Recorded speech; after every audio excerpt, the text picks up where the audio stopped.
Have you noticed a very absurd phenomenon lately? 10 years ago, when you just started working, life felt proportional. You had the energy to go to the market for ribs and vegetables. Coming home to cook a big meal was actually possible back then. Money felt like money, and you could actually save for the future. But today, you've become stronger, and your salary has tripled. You are the elite, yet your life has become incredibly tight. You're busy from dawn to dusk, staring at endless bills and KPIs. 3 meals a day are just plastic boxes of takeout food. Your life after work is just rotting away on the sofa. By the end of the month, your bank account hasn't grown. You're just surviving on credit until the next paycheck arrives. It is like an endless treadmill where you're running until you vomit. Yet you're still in the same place, or even sliding backward. Everyone tells you that you're just not working hard enough. But this isn't your fault. You've fallen into a giant trap. We have to go back to the golden age of sitting down. Back then, the society was in a healthy state of expansion. Imagine, we were all sitting in a huge movie theater together. The seats were spacious, and the view was crystal clear. The most important rule was that everyone remained seated. You worked 8 hours, got paid, and kept your own time. You could take walks, cook, or stay with your family. Your labor was directly linked to your sense of gain. Society was like a teenager, and everyone got a piece of cake. Money represented real purchasing power for your family. This balance gave us the illusion that hard work equals future. But everything changed when the first person stood up.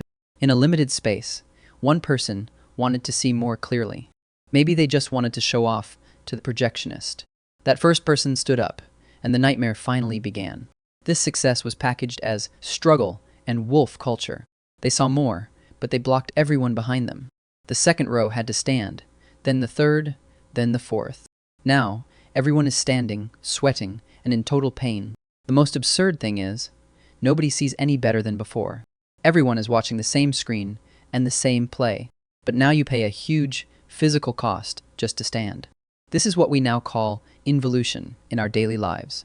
When colleagues work until midnight, you have no choice. You're exhausted, but you aren't making more than before. You're just working hard to offset the pressure from others. Standing is no longer enough. Now everyone is on tiptoes. Job requirements have become absolutely ridiculous 10 years later. Positions once for graduates now require a master's degree.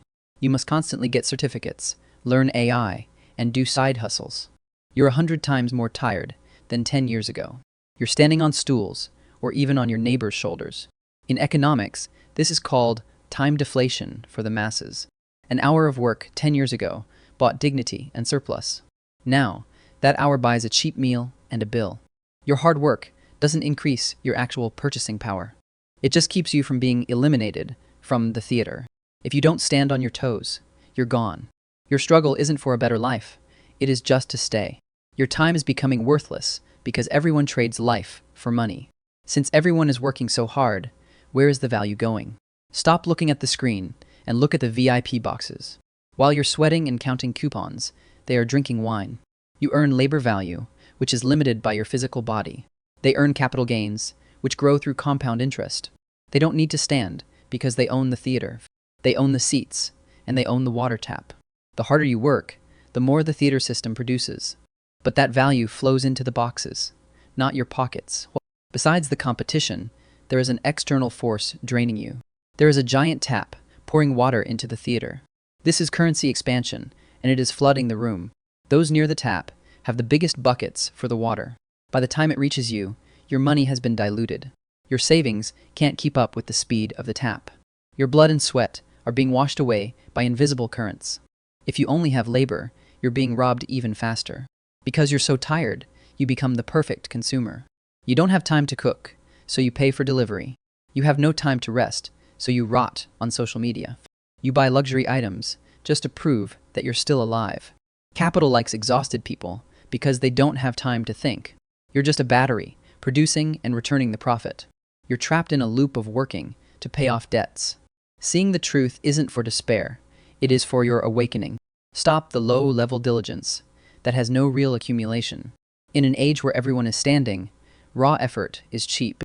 Ask yourself if your value per hour is actually increasing. Don't just save small change. Learn to own the bucket. Understand the power of assets and have a long-term plan.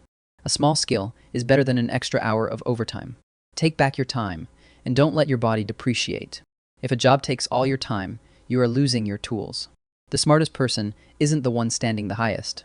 It is the person who realizes this play is wrong and leaves.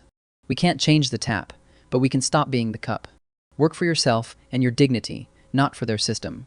In this era of standing, find the confidence to sit down. See through the routine and start living for yourself now.